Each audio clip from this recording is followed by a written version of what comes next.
I will say that those identities that I have helped me in leadership. I've tried to use them as a resource and a stepping stool as I move forward. So, one of the things is that I come from a single parent home. And not only do I come from a single parent home, I'm the youngest of four kids and the first in my family to graduate from college. It still surprises me to be able to say that in 2023. And then to be able to say it in 2023 years ago when I first graduated, to be able to say, I'm the first in my family to graduate. Well, that may be something that seems like it's of high esteem, and it is. I don't discount that opportunity and privilege to do that.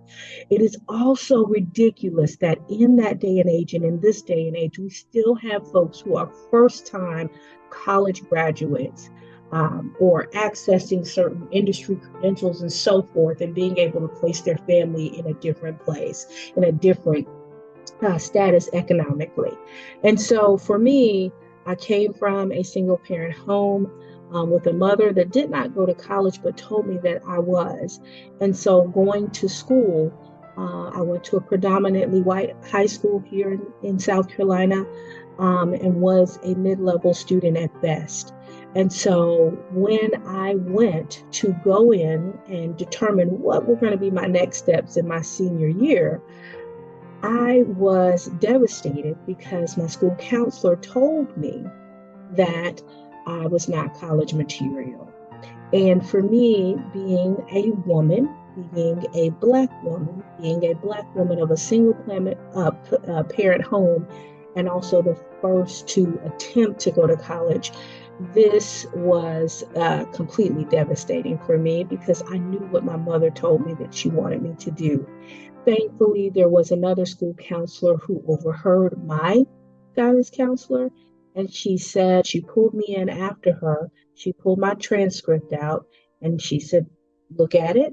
And I could see all the C's and where I could have done better and so forth.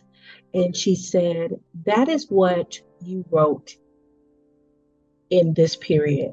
And she flipped the transcript over and it was blank on the back. She said, what will you write now? You can go to college if you want to. And thankfully, I was able to do that and nurture in the halls of South Carolina State University for my undergraduate degree.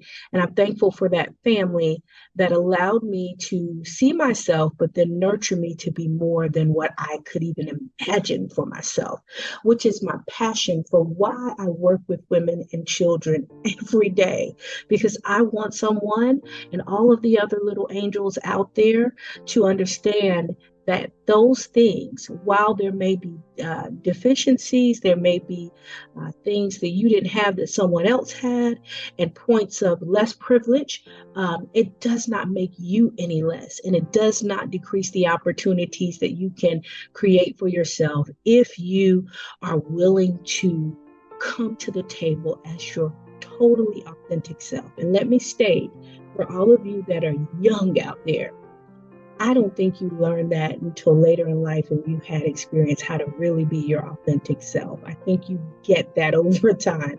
I am now coming to the table as my authentic self. And even still at 47 and 20 some odd years in and a significant amount of experience, both locally, statewide, and nationally, I still have that tiny voice of imposter syndrome that whispers in the back of my head that says, maybe you're not enough. Well, I'm here to tell you that even with everything that you are, every identity that you hold and possess or subscribe to can also be that advantage for you if you show up every day as your whole and entire self.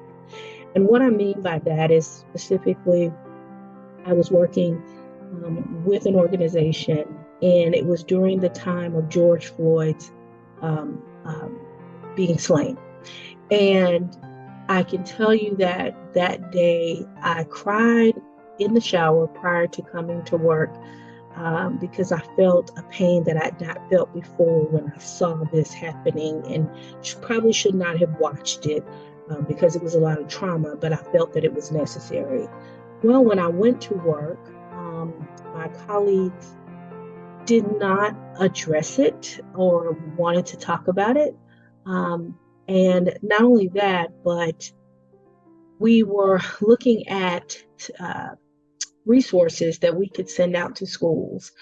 And I can recall one of the counterparts that I worked with that said, go through every piece of documentation and take out anything that says LGBTQ plus IA or anything that has Black Lives Matter in it. And I said, I refuse, I will not. Uh, and it wasn't that I was offended, basically, just because I didn't want to take out any type of representation for anyone that felt marginalized because I know what that feels like. And then watching that scenario with George Floyd and watching him actually lose his life and someone that was marginalized, it resonated and hit me differently. And in that moment, I didn't think I was able to show up as my authentic self. During that time, I came to the table, but I wasn't really me. It was the shell of myself. What I'm thankful for is that I had enough courage to go back and talk with one of the members in our group and get some resolve and say, you know, at some point, we have to be able to acknowledge where other people are and not just step over that, but deal with the elephant in the room. So that's the other thing with being your authentic self is that people learn how to treat you, how to address you, and how to engage with you when you are truly showing who you are and having those values and guiding principles that follow you everywhere you go.